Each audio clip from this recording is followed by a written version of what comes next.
नमस्कार। स्वागत है आपका आपके YouTube चैनल सुब्रा साहित्य संगम में। जैसा आप सबको पता है कि हम लोग अपनी आगामी परीक्षाओं की तैयारी जैसे UGC net, PGT, TGT, LT grade आदि सभी प्रकार की परीक्षाओं की तैयारी अपने इस ऑनलाइन प्लेटफॉर्म पे सब लोग एक साथ मिलकर कर रहे हैं। जिससे कि हमें हमारी परीक्षा में किसी भी प्रकार की असुविधा का सामना न करना पड़े और परीक्षा में सबको एक सुनियोजित ढंग से तैयार करके तैयारी कर रहे हैं ताकि हम अपनी सफलता को प्राप्त कर सकें। PGT की परीक्षाओं में तो बहुत ज़्यादा समय भी नहीं बचा है, जिससे कि अब हम एक विस्तृत अध्ययन कर रहे हैं या बेसिक बुक पढ़ें। अब हमारे पास सिर्फ इतना ही समय है कि हम सभी अपने सिलेबस के अकॉर्डिंग सभी चीज़ों को देखें और बेसिक किताबों को भी देखते रहें एक सरसरी निगाह से, और उसके साथ उसके प्रश्न और उत्तरों को भी देखते चलें। तो चलिए इसी क्रम में अब हम भक्ति काल को एक सतही तौर पे देख लेते हैं, जिससे कि हमें इस बात का अंदाज़ा हो जाए कि भक्ति काल में क्या, जैसे भक्ति काल का उदय या भक्ति काल की पृष्ठभूमि में हम जिन टॉपिक्स को जिनसे हमें प्रश्न बनने हैं और हमारे आने वाली परीक्षाओं में हमारे लिए उपयोगी सिद्ध होने वाले हैं, उनको एक बार पहले समझ लेते हैं। समझने के बाद जब हम उन प्रश्नों को देखेंगे या पढ़ेंगे तो हमें उतनी दिक्कत का सामना नहीं करना पड़ेगा जितना कि हमें केवल ऑब्जेक्टिव प्रश्न को पढ़ करके क्वेश्चन को देखकर समझने में दिक्कत होगी, या उसका एक आंसर जो बनता है उसको जो है क्लिक करने में असुविधा हो। इसलिए हम लोग पहले उसके कंटेंट को देखेंगे, समझेंगे पूरी बातों को, फिर हम उससे बनने वाले प्रश्नों को देखेंगे। तो इसी क्रम में चलिए शुरू करते हैं। भक्ति काल का उदय 14वीं सदी तक आते आते वीरता परक रचनाओं के स्थान पर सहसा भक्ति काल की लहर चल पड़ी। उत्तर भारत में भक्ति का उन्मेष ग्रियर्सन के शब्दों में बिजली की चमक के समान अचानक हो गया।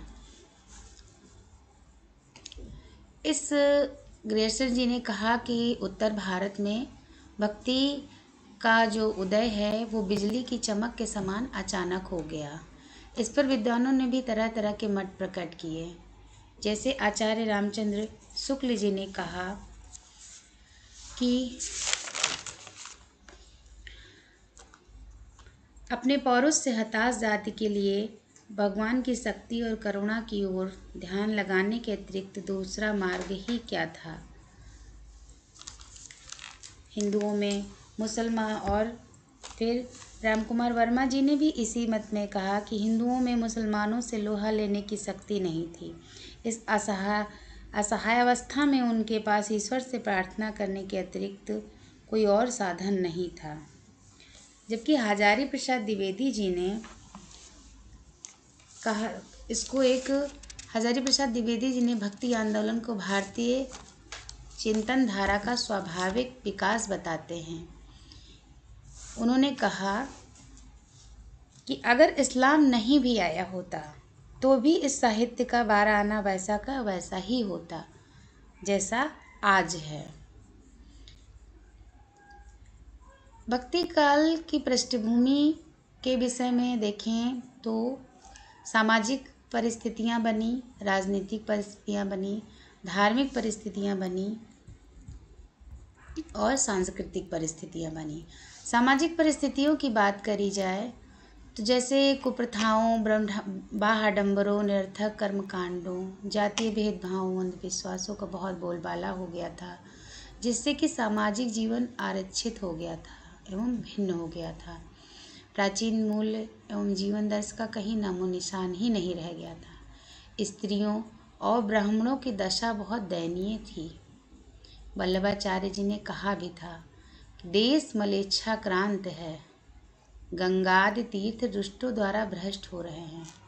अशिक्षा और अज्ञान के कारण वैदिक धर्म नष्ट हो रहा था, तत्पुरुष पीड़ित और ज्ञान विस्मृत हो रहा था।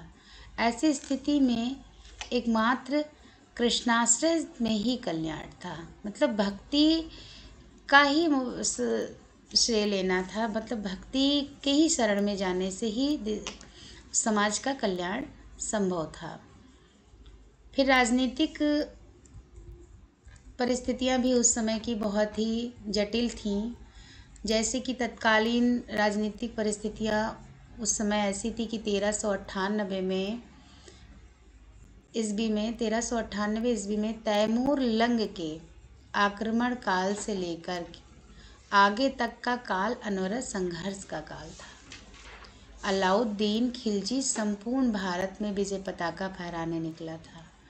उत्तर भारत में यवनों का राज स्थापित हो चुका था। वस्तुतः पिछले 4-5 वर्षों से लड़ते लड़ते भारतीय निराशा के सागर में गोते लगा रहे थे। उस समय जब अलाउद्दीन खिलजी संपूर्ण भारत में विजय पताका फहराने निकला ही था, मुगलों का शासन था। 400-500 वर्ष हो गए थे हमको लड़ते लड़ते। हमारे अंदर एक निराशा बैठ गई थी कि अब हमारा क्या होगा। फिर उस दृष्टि में धार्मिक और सांस्कृतिक परिस्थितियों का निर्माण हुआ। धार्मिक और सांस्कृतिक परिस्थितियों में निर्माण हुआ।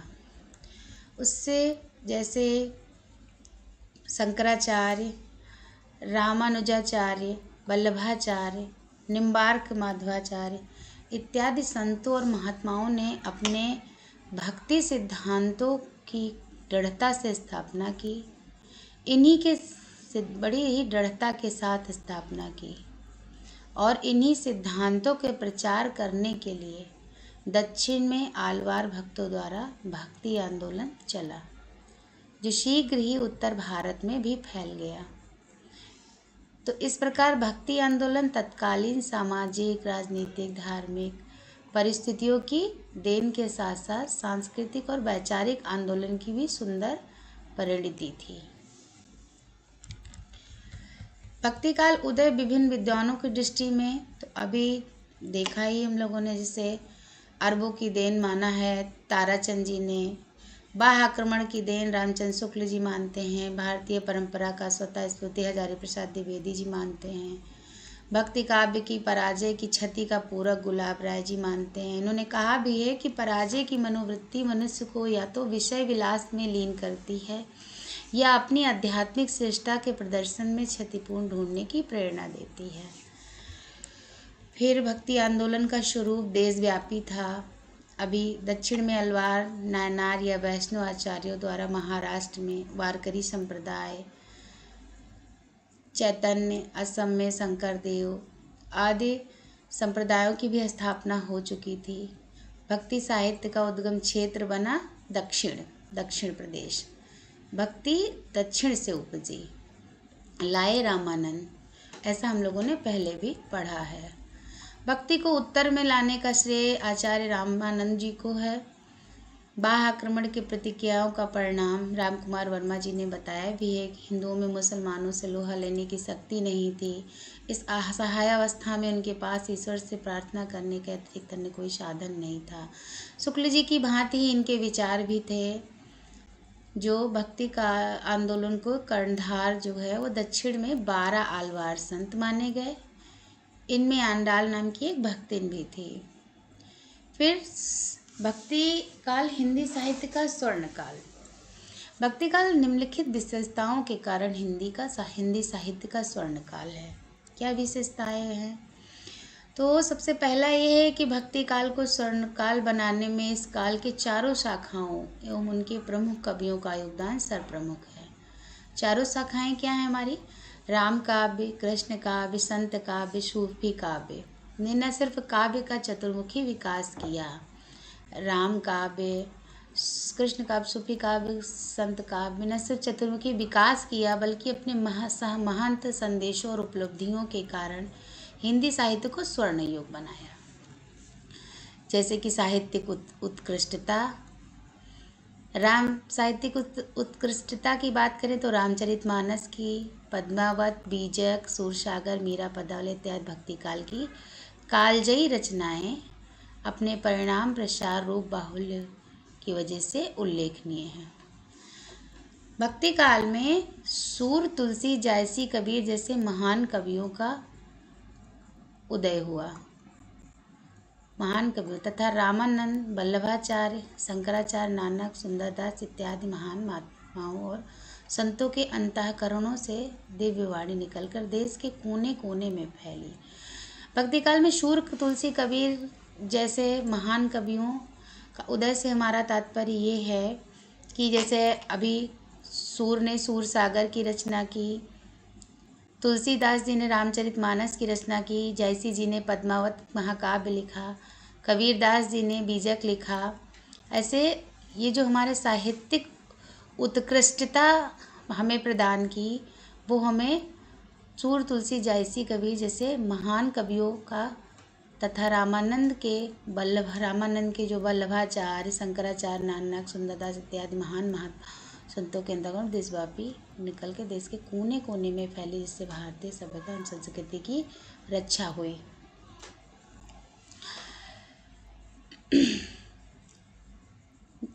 वह युग निसंदेह भक्ति युग था और हिंदी साहित्य का स्वर्ण युग था।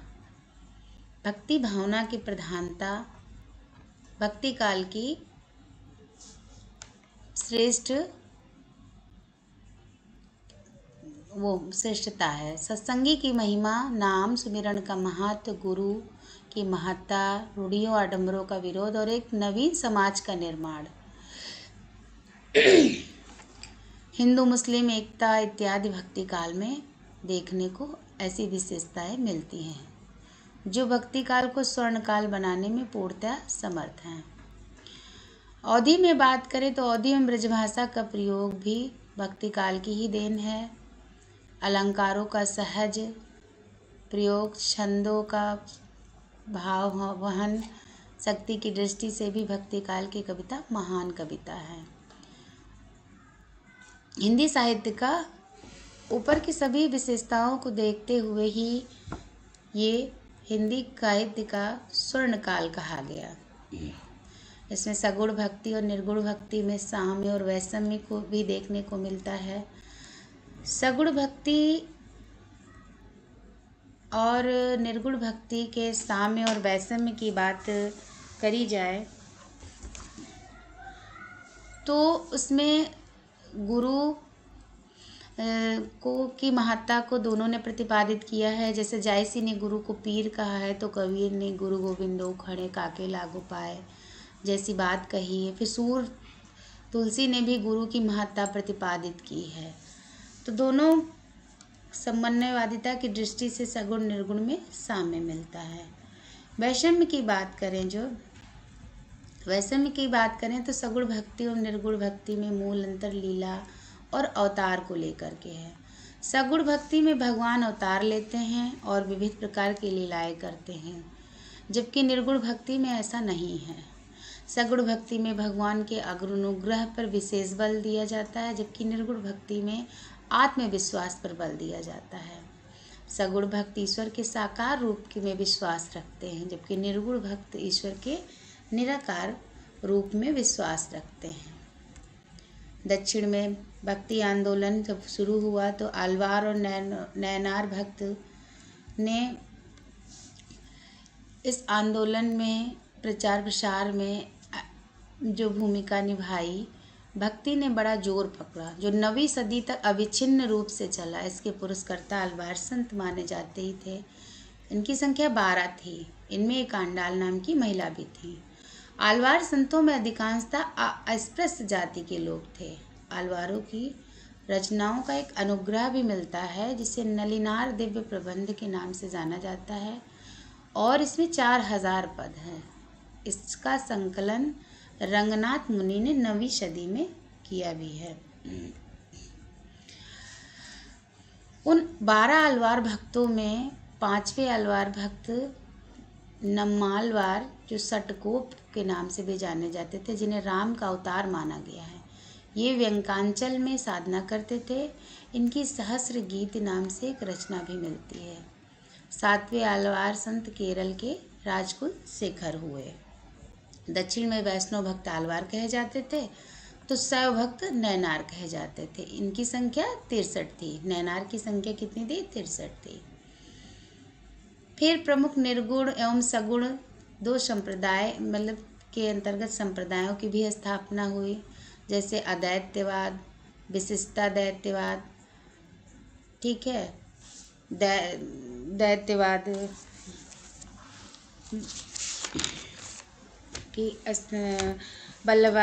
जैसे माधवाचार्य जी ने, निम्बार्काचार्य जी ने, वल्लभाचार्य जी ने अपने अपने सिद्धांतों की बड़ी दृढ़ता से स्थापना की ही थी। तो उसी के बारे में जानेंगे कि अद्वैतवाद, जैसे शंकराचार्य जी ने अद्वैतवाद का प्रवर्तन किया। शंकराचार्य जी का जन्म केरल में हुआ था 8वीं सदी में। इनके गुरु गोविंद योगी थे। पंचदेवोपासना पर आधारित स्मार्त संप्रदाय का प्रवर्तन, अद्वैत वेदांत की स्थापना, प्रस्थानत्रयी का भाष्य शंकराचार्य की विशिष्ट उपलब्धियां हैं। इन्होंने दशनामी संप्रदाय की भी स्थापना की थी। इनके अनुयायियों ने अद्वैतवाद का प्रचार प्रसार किया। अद्वैतवाद के अनुसार जीव और ब्रह्मा में कोई तात्विक भेद नहीं है। जीव ब्रह्मा का ही प्रतिबिंब है और ब्रह्मा के ही समान मुक्त और स्वप्रकाश्य है। फिर बात करें, दूसरा है हमारा विशिष्टाद्वैतवाद। विशिष्टाद्वैतवाद के प्रवर्तक रामानुज हैं। विशिष्टाद्वैतवाद को श्री संप्रदाय भी कहा जाता है।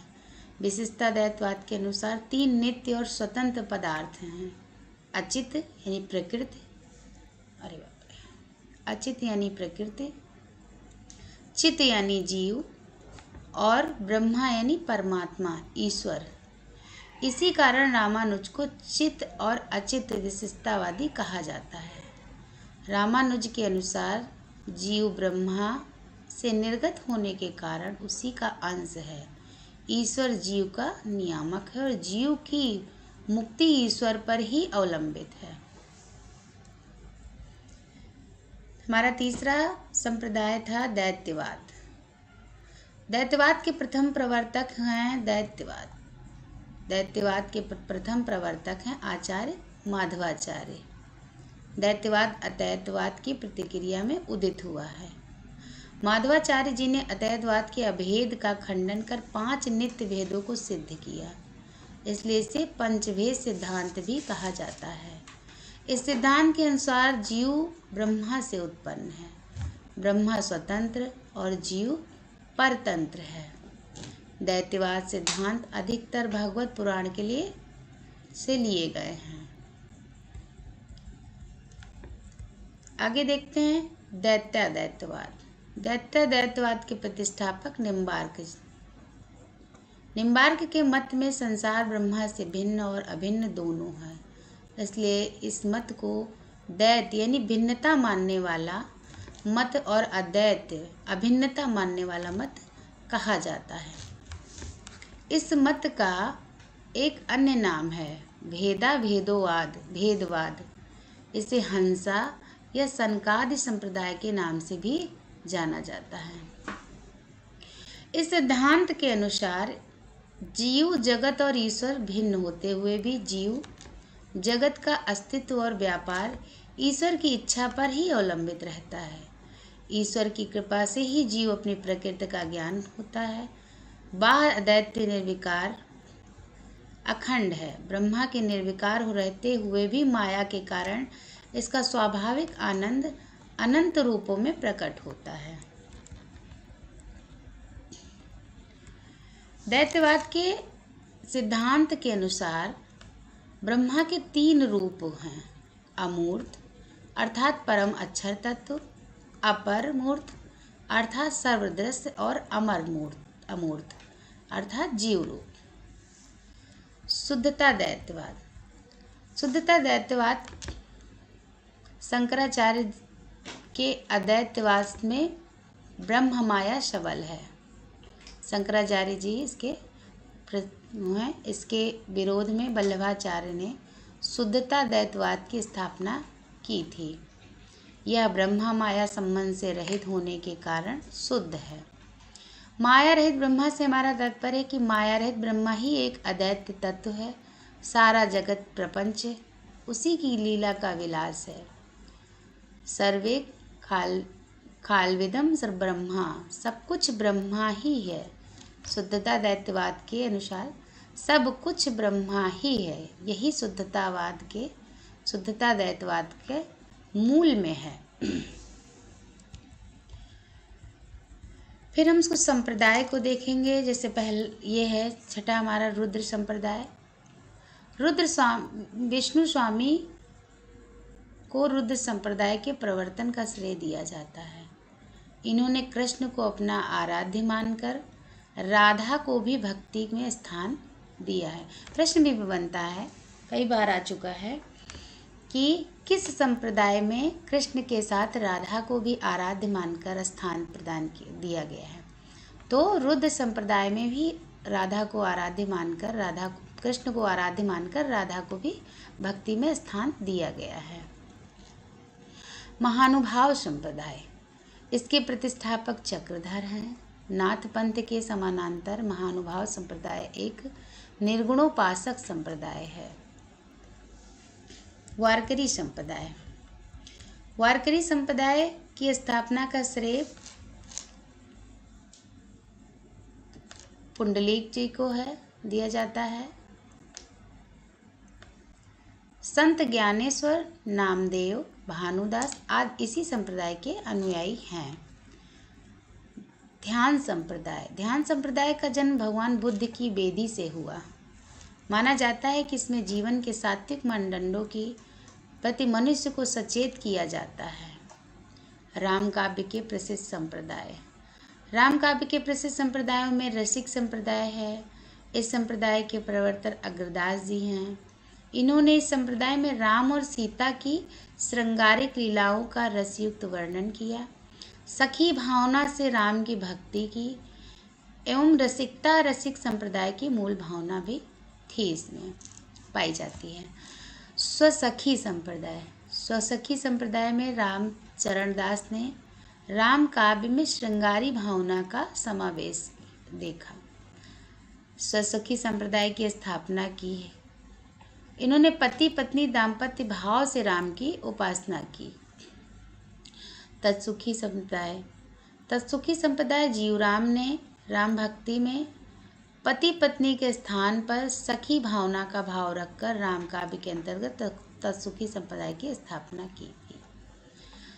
तो भक्ति काल के उदय के और पृष्ठभूमि के अंतर्गत हम लोग अभी अपने सिद्धांतों को और संप्रदायों को भी देख रहे थे। भक्ति काल के प्रमुख संप्रदाय और वाद और उनके प्रवर्तक देखे हम लोगों ने।